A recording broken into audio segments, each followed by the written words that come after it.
नमस्कार। Acharya Shri Mahapragya institute of excellence के online platform पर मैं भगवती प्रसाद सोने प्रवक्ता इतिहास आप सभी का स्वागत करता हूं। आज अपने जो अध्ययन का विषय है उससे पहले बता दूं, आज हम बीए बीएड 4th ईयर की क्लास का अध्ययन करेंगे। बीए बीएड 4th ईयर की क्लास का अध्ययन करेंगे और 4th क्लास में भी जो अपना जो टॉपिक चल रहा था प्रमुख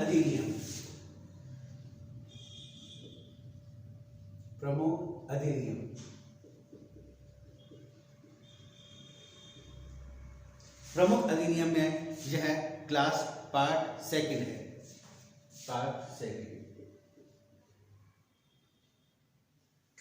क्लियर बच्चों?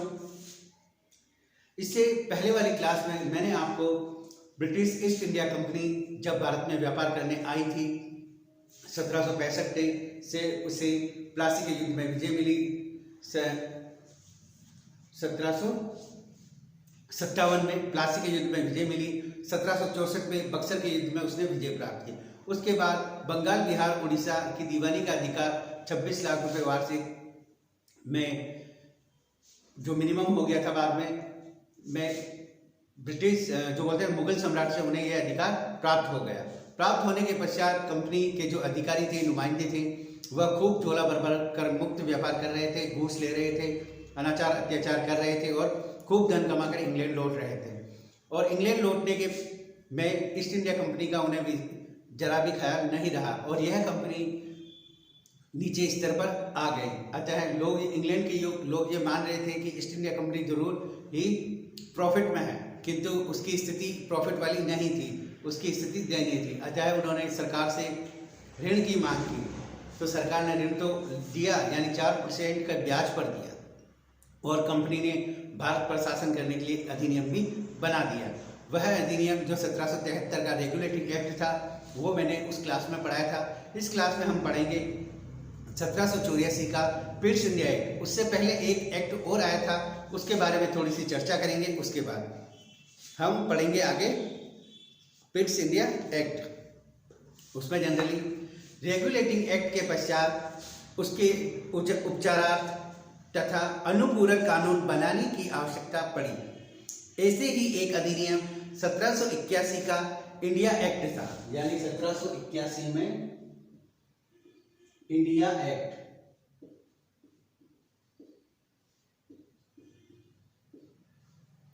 एक्ट बना था जिसके अनुसार कंपनी के पदाधिकारियों द्वारा अपने शासकीय रूप में किए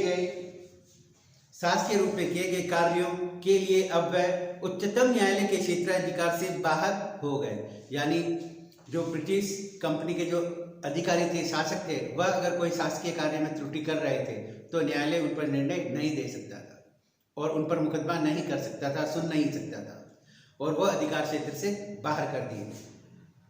इसी प्रकार इंग्लैंड का अधिकार क्षेत्र भी, इन न्यायालय का अधिकार क्षेत्र भी स्पष्ट किया गया तथा उसे कलकत्ता के सभी निवासियों पर अधिकार दे दिया। यानी कलकत्ता के जो सभी लोग थे उन पर उनको मुकदमा सुनने का अधिकार दे दिया गया था। यह आदेश दिया गया कि प्रतिवादी यानी डिफेंडर का निजी कानून लागू किया जाएगा। अधिनियम में यह आज्ञा थी कि उच्चतम न्यायालय को कंपनी आज्ञाओं तथा आदेश लागू करते समय भारतीयों के धार्मिक तथा सामाजिक रीति रिवाजों का ध्यान अवश्य रखना होगा। यानी निर्णय जो दिया जाएगा वो भारतीय रीति रिवाज और कानूनों का ध्यान रखेंगे, पालन नहीं करेंगे, ध्यान रखेंगे। अधिनियम में इस बात की भी व्यवस्था की गई कि प्रांतीय न्यायालयों से अपील सह परिषद गवर्नर जनरल के पास भी की जा सकती है। यानी गवर्नर जनरल के पास भी अपील कर सकते हैं। केवल 5000 पाउंड तथा उससे अधिक के मामलों में यह इंग्लैंड के सह परिषद सम्राट तक की जा सकती है। यानी 5000 का अगर पाउंड की अगर कोई बात होती है तो वह इंग्लैंड तक की जा सकती है। इसमें यह भी कहा गया कि जो अधिनियम तथा विनियम गवर्नर जनरल तथा उसकी परिषद बनाए उसे उच्चतम न्यायालय के पास पंजीकृत करना आवश्यक नहीं। यानी गवर्नर जनरल और उसके जो 4 पार्षद हैं, अगर वो कोई कानून बनाए तो वह सुप्रीम कोर्ट के पास उसे पंजीकृत करना चाहे तो करे वरना ना करे। यानी उनको यह अधिकार नहीं है कि वह जाके कराएं, के पास पंजीकृत कराना आवश्यक नहीं। उससे पूर्व यह आवश्यक था, यानी इससे पहले यह 1773 के रेगुलेटिंग एक्ट में यह जरूरी था कि गवर्नर जनरल और उसकी परिषद अगर कोई कानून बनाए तो वह उच्चतम न्यायालय के पास पंजीकृत कराए, किंतु इस अधिनियम के से यह व्यवस्था हटा दी गई। उससे पूर्व यह आवश्यक था। संभवतः इसका उद्देश्य यह था कि वे नियम अथवा अधिनियम जो इंग्लैंड के कानूनों के विरुद्ध होंगे वे स्वीकार नहीं किए जाएंगे, यानी और अगर कोई इंग्लैंड कानूनों के विरुद्ध अगर कोई बात हो गई तो वे भी स्वीकार नहीं किए जाएंगे इन न्यायालयों में। इस प्रकार इस अधिनियम से रेगुलेटिंग एक्ट में महत्वपूर्ण परिवर्तन किए गए। इस अधिनियम में यह स्पष्ट था कि सरकार को दृढ़ किया जाए, यानी जो गवर्नर जनरल और उसकी जो परिषद है उसको और दृढ़ किया जाए। राजस्व एकत्रित करने की व्यवस्था में कोई रुकावट न डाली जाए और भारत में कानून बनाने तथा उन्हें कार्यान्वित करते समय भारतीयों के सामाजिक तथा धार्मिक रीति रिवाजों का ध्यान रखा जाएगा। पूर्णतः पालन की करने की कोई बात नहीं की गई। यह 1781 का इंडिया एक्ट, जो 1773 के जो एक्ट था रेगुलेटिंग, उसके संशोधन में यह अधिनियम पारित किया गया था, क्योंकि उस एक्ट में भारतीय उच्च न्यायालय जो सुप्रीम कोर्ट में कलकत्ता में स्थापित हुआ था उसके और गवर्नर जनरल के मध्य जो व्यवस्थाएं थी वो स्पष्ट नहीं की गई थी, अतः इस अधिनियम को उपचारार्थ लागू किया गया था। इसके बाद हम पढ़ेंगे पिट्स इंडिया एक्ट।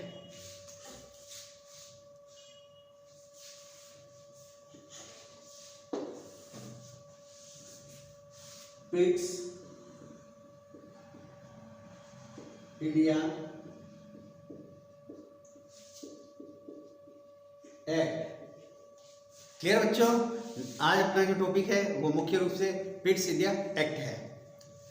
1774 से 1783 के बीच विभिन्न घटनाओं ने रेगुलेटिंग एक्ट के दोषों को स्पष्ट कर दिया, यानी रेगुलेटिंग में कई प्रकार के दोष थे।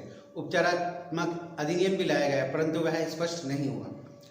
बंबई व मद्रास की प्रेसिडेंसी पर बंगाल सरकार का पर्याप्त नियंत्रण न होने के कारण कंपनी को अनावश्यक युद्धों में उलझना पड़ा, यानी कंपनी के जो तीन प्रमुख केंद्र थे बंगाल, मुंबई और मद्रास, इन तीनों कंपनियां जो थी, मुंबई और मद्रास की कंपनी के जो अधिकार थे वो पूरी तरीके से बंगाल के गवर्नर जनरल को नहीं सौंपे गए।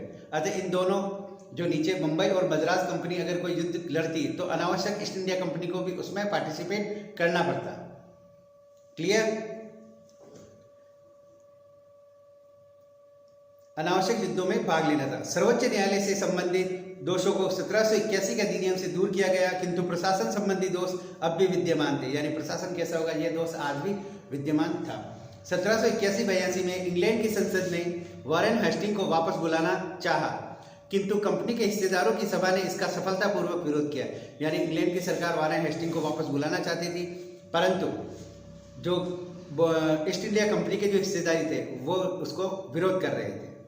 इससे कंपनी पर संसद का अपर्याप्त नियंत्रण भी स्थापित हो गया, यानी ब्रिटिश संसद का जो नियंत्रण था वह भी अस्पष्ट रूप से पता चल गया कि अब ब्रिटिश सरकार का जो ईस्ट इंडिया कंपनी है उस पर पूरा नियंत्रण नहीं है, क्योंकि वह गवर्नर जनरल को वापस बुलाना चाहती है किंतु वह आ नहीं पाया और कंपनी के जो सदस्य हैं वो उसका विरोध कर रहे हैं। तो इससे यही पता होता है कि उनका जो ब्रिटिश सरकार है उनका अधिकार कंपनी पर नहीं है।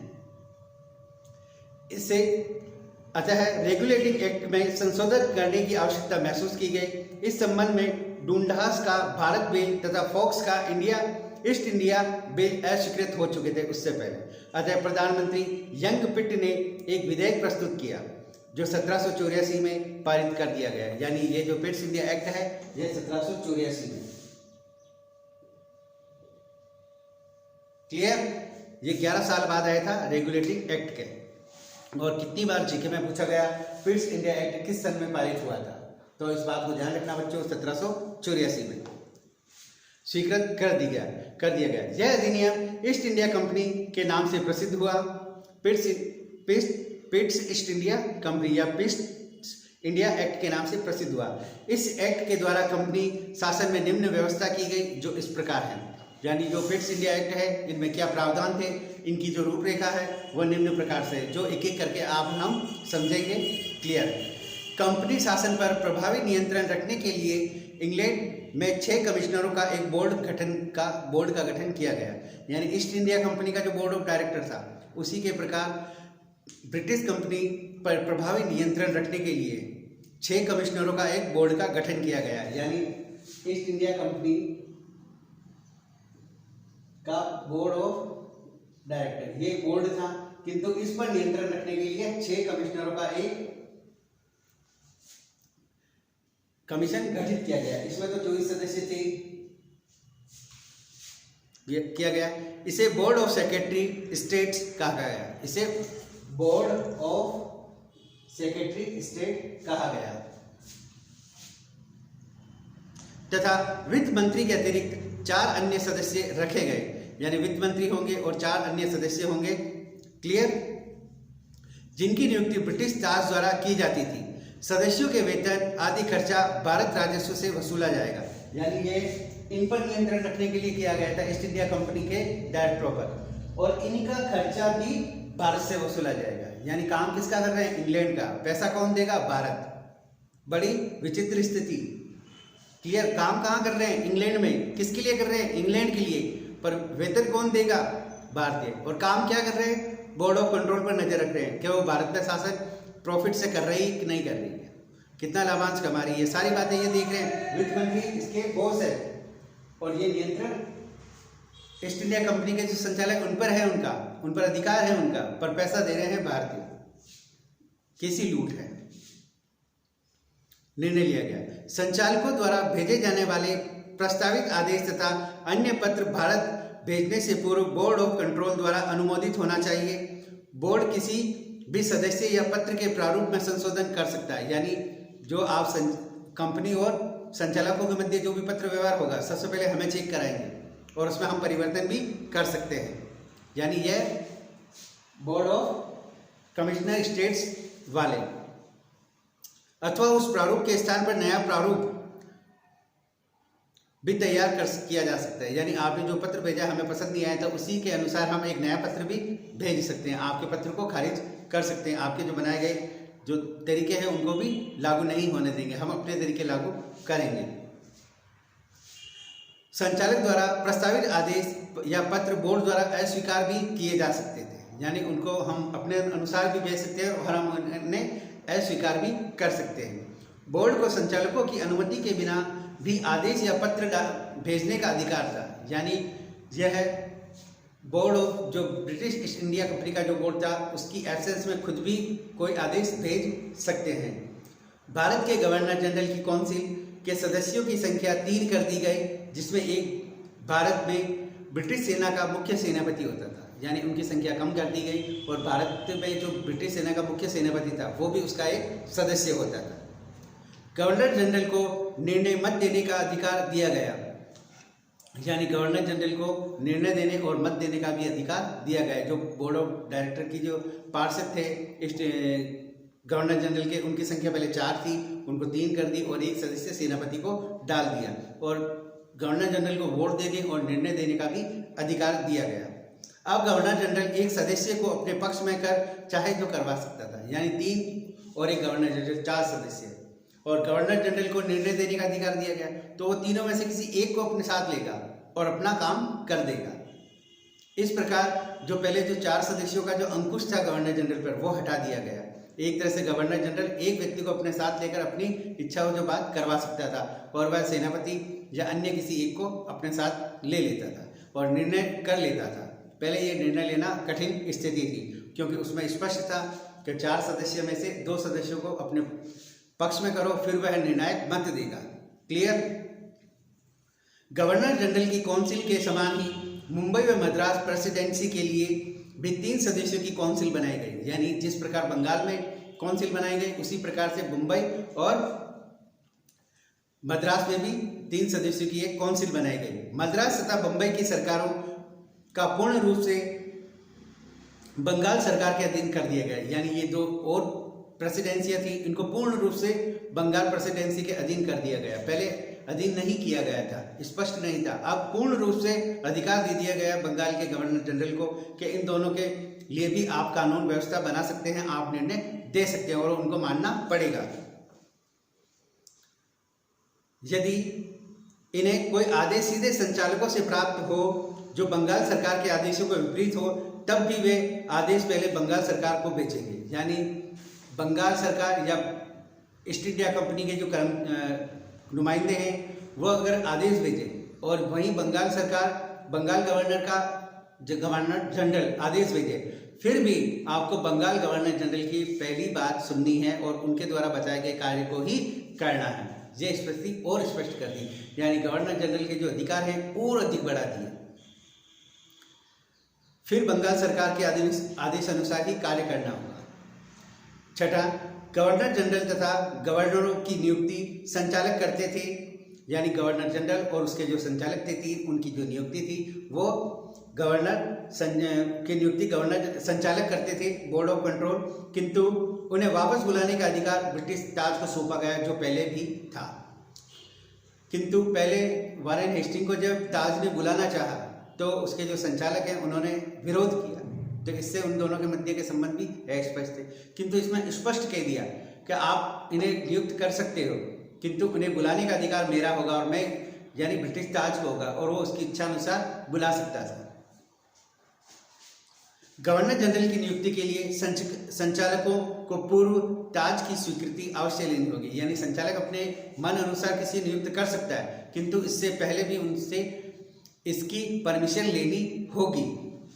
प्रथम बार कंपनी के भारतीय प्रदेशों को अंग्रेजी राज्यों के प्रदेश कहा गया, यानी पहली बार इस अधिनियम में कंपनी के जो भारतीय प्रदेश थे उन्हें अंग्रेजी राज्य के प्रदेश का दर्जा दिया गया या कहा गया।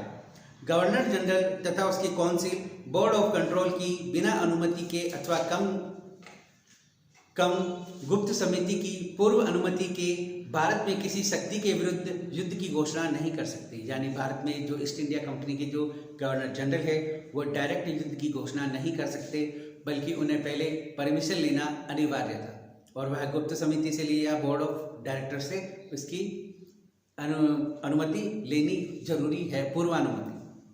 इस एक्ट में यह घोषणा की गई थी कि भारत में राज्य विस्तार की योजनाओं को चलाना ब्रिटिश राष्ट्र की नीति, मान और इच्छा के विरुद्ध है, यानी यह स्पष्ट रूप से घोषणा की गई थी कि भारत में राज्य विस्तार विजय की योजनाओं को चलाना ब्रिटिश नीति, मान और इच्छा के विरुद्ध है, यानी भारत में किसी प्रकार का जो साम्राज्य विस्तार नहीं किया जाएगा, यह ब्रिटिश इच्छा, उनका मान है और उनकी इच्छा के विरुद्ध है। किंतु यह बातें वहीं लागू थी, यहाँ लागू नहीं थी। यहाँ तो वह स्पष्ट रूप से अपनी जो राज्य विस्तार की नीति है उसका संचालन कर रहे थे। आठवां, मुंबई व मद्रास प्रेसिडेंसियों पूर्णतः गवर्नर जनरल तथा उसकी काउंसिल के अधीन होगी। बंगाल तथा इंग्लैंड के अधिकारियों को आज्ञा का उल्लंघन करने पर प्रेसिडेंसी के गवर्नरों को तक निलंबित किया जा सकता है, यानी आप मद्रास और मुंबई के जो प्रेसिडेंसी है उसके जो नुमाइंदे हैं वो अगर बंगाल प्रेसिडेंसी के गवर्नर की अगर बात नहीं मानेंगे तो उन्हें तत्काल प्रभाव से बर्खास्त किया जा सकता है, ऐसा अधिकार गवर्नर जनरल को दिया गया। यानी स्पष्ट रूप से ये बात कह दी कि गवर्नर जनरल के ये अधिकार होंगे। नेक्स्ट, एक्ट का महत्व, पिट्स इंडिया एक्ट का। यद्यपि इस एक्ट में कंपनी के मूलभूत संविधान में कोई परिवर्तन नहीं किया, फिर भी एक्ट का अधिक महत्व है, क्योंकि इसके द्वारा कंपनी पहली बार कंपनी के भारतीय राज्यों को अंग्रेजी राज्यों का अंग माना गया और उन पर नियंत्रण रखने के लिए बोर्ड ऑफ कंट्रोल की स्थापना की गई। यानी बोर्ड ऑफ डायरेक्टर तो ये है, बोर्ड ऑफ कंट्रोल ये है, जो वित्त मंत्री इंग्लैंड का इसका प्रमुख होता था और भारतीय राज्यों को अंग्रेजी राज्य कहा गया। इसमें गुप्त समिति का गठन करके कंपनी के कार्यों में कार्य कुशलता उत्पन्न की गई, यानी एक गुप्त समिति भी गठन की गई और जिससे कंपनी के कार्य में कुशलता है। इस एक्ट के द्वारा गवर्नर जनरल को मुंबई व मद्रास सरकार पर नियंत्रण एवं वास्तविक बन गया, यानी दो अन्य जो प्रेसिडेंसियां थी उसका हेड जो बना दिया गया वह बंगाल का गवर्नर जनरल था, तथा कंपनी के समस्त सैनिक व असैनिक मामलों पर ब्रिटिश संसद का नियंत्रण किया गया। यानी सैनिक या असैनिक कोई मामले हैं तो ब्रिटिश संसद का उन पर नियंत्रण स्थापित किया गया। इस प्रकार रेगुलेटिंग एक्ट द्वारा ब्रिटिश संसद का जो अनियंत्रण स्थापित हो गया था उसे वास्तविक बना दिया गया। यानी रेगुलेटिंग एक्ट में इस तरह की बात करनी चाह रहे थे किंतु उस समय नहीं हो पाए, किंतु इस पिट्स इंडिया एक्ट में वह बात लागू कर दी गई। इस एक्ट द्वारा कंपनी की विदेश नीति को भी नई दिशा दी गई, यानी कंपनी की किस प्रकार की विदेश नीति होगी यह बात भी इस एक्ट में तय कर दी गई। अब कंपनी के कार्यों को दो भागों में बांटा गया, राजनीतिक और प्रशासन संबंधी कार्यों पर नियंत्रण के लिए बोर्ड ऑफ कंट्रोल की स्थापना की गई। व्यापारिक कार्यों के लिए नियंत्रक संचालकों पर छोड़ दिया, यानी जो कंपनी पर शासन करेंगे वो बोर्ड ऑफ कंट्रोल के अनुसार ही करेंगे और व्यापार करने का जो पूरा अधिकार है वो ईस्ट इंडिया कंपनी के पास ही रहेगा। प्रशासन के संबंधी जो अधिकार है वो बोर्ड ऑफ डायरेक्ट कंट्रोल है, उनके अनुसार ही होगा। बोर्ड ऑफ कंट्रोल के 6 सदस्यों में से एक सेक्रेटरी ऑफ स्टेट, दूसरा वित्त मंत्री होता। अतः बोर्ड ऑफ कंट्रोल का वास्तविक कार्य सरकार के इन 2 सदस्यों द्वारा ही किए जाते थे। अन्य 4 सदस्य बोर्ड के कार्यों में बहुत ही कम रुचि लेते थे, यानी 2 जो व्यक्ति थे वही बोर्ड ऑफ डायरेक्टर के कार्यों में रुचि लेते थे, चारों तो नाम मात्र के और कम रुचि लेते थे। बोर्ड ऑफ कंट्रोल संचालकों द्वारा किसी भी कर्मचारी को वापस बुलाया जा सकता था। इसका परिणाम यह निकला कि संचालक अब ऐसी किसी व्यक्ति को नियुक्त नहीं करते थे जो बोर्ड ऑफ कंट्रोल द्वारा नहीं करता है, यानी संचालक भी उसी व्यक्ति को मनोनीत करते जो बोर्ड ऑफ डायरेक्टर के अनुसार कहा जाता था, क्योंकि वह उन्हें वापस बुला सकता था। अतः स्वाभाविक ही था कि भारत के गवर्नर जनरल संचालकों के आदेश की अपेक्षा बोर्ड ऑफ कंट्रोल के आदेशों को अधिक महत्व देते थे और भारत में जो संचालक हैं वो बोर्ड ऑफ डायरेक्टर की बजाय बोर्ड ऑफ कंट्रोल के जो है उसको ज़्यादा महत्व देते थे। इस प्रकार कंपनी की नीतियों का संचालन पूरी तरह ब्रिटिश सरकार के अधीन हो गया। अल्बर्ट ने ठीक ही लिखा है, पिट ने कंपनी के संविधान में भारी परिवर्तन किए बिना ही भारत की ईस्ट इंडिया कंपनी पर सरकार का नियंत्रण स्थापित कर दिया। यानी विलियम पिट जो थे उन्होंने कोई विशेष परिवर्तन नहीं किया, फिर भी ईस्ट इंडिया कंपनी को पूर्ण रूप से ब्रिटिश सरकार के अधीन कर दिया गया।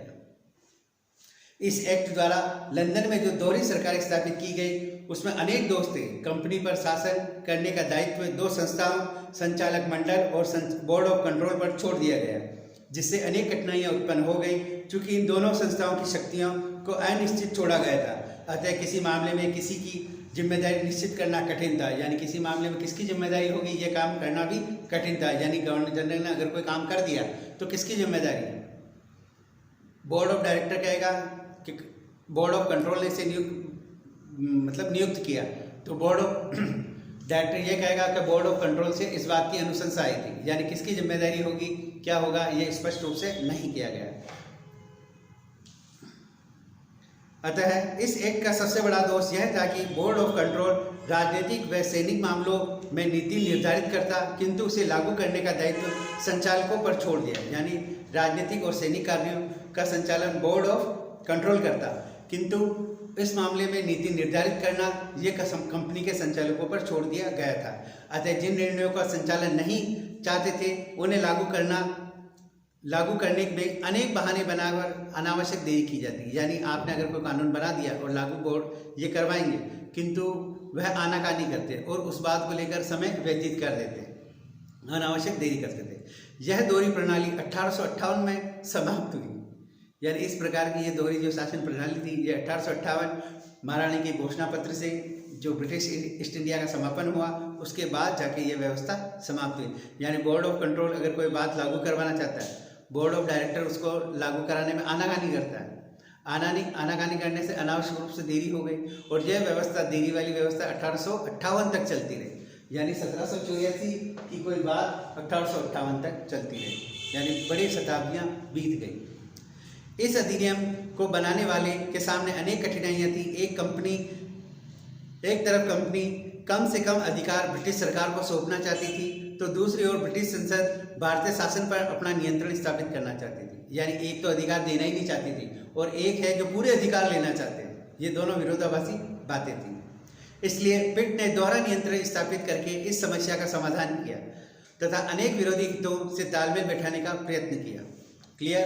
नेक्स्ट, प्रशासन संबंधी सुधार और कानून संबंधी सुधार जो आदि बातें हैं इस एक्ट में थी। जैसे वॉरेन हेस्टिंग ने राजनीतिक एवं प्रशासनिक परिवर्तन किए जिनके बड़े दूरगामी परिणाम हुए। संचालकों के आदेशानुसार उसके क्लाइव द्वारा स्थापित द्वेष शासन को समाप्त कर दिया गया तथा दोनों जो नायब नवाब थे उनको, दीवान थे उनको पदच्युत कर दिया गया, उन पर मुकदमे चले। अंत में दोनों को मुक्त कर दिया गया। कंपनी के कर्मचारी के समक्ष यह स्पष्ट कर दिया कि गैर कानूनी कार्य करने पर वह कंपनी के कर्मचारियों को कठोर दंड भी दिया जा सकता है। है। यानी आप अगर कंपनी के कर्मचारी हैं, वो अगर कोई कंपनी के विरुद्ध कार्य करेंगे तो आपको भी कठोर दंड दिया जा सकता है। जो व्यक्ति राजस्व के उत्तरदायी को ईमानदारी से नहीं निभाएगा उस पर कड़ी कार्रवाई की जाएगी। यानी कंपनी का जो अधिकारी है, जो लैंड रेवेन्यू लेता है, कर का काम करता है, राजस्व संबंधी काम करता है, वो अगर ईमानदारी से काम नहीं करेगा तो उस पर भी कड़ी कार्रवाई, कठोर कार्रवाई की जा सकती है। यानी लैंड रेवेन्यू से या सरकार की इनकम से उनको प्रॉफिट था, अतः इन अधिकारियों पर विशेष रूप से उन्होंने ऐसी कठोर व्यवस्था लागू की। उसके अतिरिक्त कंपनी बंगाल के नवाब को जो 53 लाख रुपए वार्षिक देती थी, उसकी राशि 16 लाख कर दी, यानी और घटा दिया। कंपनी अब ने स्वयं प्रशासन का दायित्व ग्रहण कर लिया। नवाब के पारिवारिक मामलों का पुनर्गठन करने के लिए उसने मीर जाफर के उत्तराधिकारी नजमुद्दौला, जो एक समय तक अल्पवयस्क था, के संरक्षण के लिए मीर जाफर की विधवा मुन्नी बेगम को उसकी संरक्षिका नियुक्त किया। तब नंद कुमार के पुत्र गुरुदास को परिवार का नियंत्रक स्थापित किया। चूंकि प्रशासन का दायित्व कंपनी ने ग्रहण कर लिया था, अतः राजनीतिक गतिविधियों का केंद्र मुर्शिदाबाद से हटकर कलकत्ता स्थानांतरित कर दिया गया। वित्तीय प्रबंध में भी असुविधा रहे।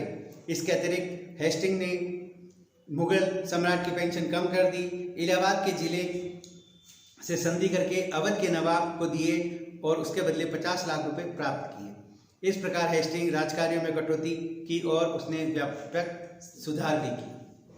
क्लियर? ये तो शासन प्रशासन संबंधी सुधार थे। इस प्रकार मैंने आपके सामने पिट्स इंडिया एक्ट की जो प्रमुख प्रावधान थे, जो किस प्रकार east India company board of control, board of director बने, इनके बारे में आपको बताया था। 1773 में बोर्ड ऑफ डायरेक्टर का गठन किया गया और कंपनी में गवर्नर जनरल की व्यवस्था थी। किंतु ब्रिटिश सरकार और ईस्ट इंडिया कंपनी के मध्य जो व्यवस्था होनी चाहिए वो व्यवस्था अस्पष्ट नजर आई 1773 के एक्ट में। कंपनी अगर कोई बात मनवाना चाहती तो ब्रिटिश संसद में वह पारित नहीं की गई, क्योंकि 1773 के एक्ट में विरोधाभासी स्थिति। वहीं ताज जो वारेन हेस्टिंग को वापस बुलाना चाहते थे, बोर्ड ऑफ डायरेक्टर के सदस्य इस बात को लेकर सरकार के विरुद्ध हो गए और उन्होंने उसका जी तोड़कर विरोध किया। अतः इस चीज को लेकर जो ब्रिटिश संसद है, उन्होंने देखा कि ईस्ट इंडिया कंपनी हमारी बात की अवहेलना कर रही है। अतः ब्रिटिश सरकार ने बोर्ड ऑफ कंट्रोल की व्यवस्था की और उनके जो सदस्य थे उनका सभी का खर्च भारत पर डाल दिया और इसका कार्य करना था ईस्ट इंडिया कंपनी के बोर्ड ऑफ डायरेक्टर से उन पर नीति निर्माण करना और उनको अपने निर्देशन में कार्य करने के लिए प्रेरित करना। ये बातें मुख्य रूप से स्पष्ट इस एक्ट में की गई, जिसे पिट्स इंडिया एक्ट कहा जाता है। साथ ही गवर्नर जनरल जो था बंगाल का, उसे कलकत्ता, मुंबई और मद्रास की जो प्रेसिडेंसियां थी अंग्रेजों की, उन पर पूर्ण नियंत्रण स्थापित करने का अधिकार भी इस एक्ट में दिया गया था। इससे स्पष्ट होता है कि बोर्ड ऑफ डायरेक्टर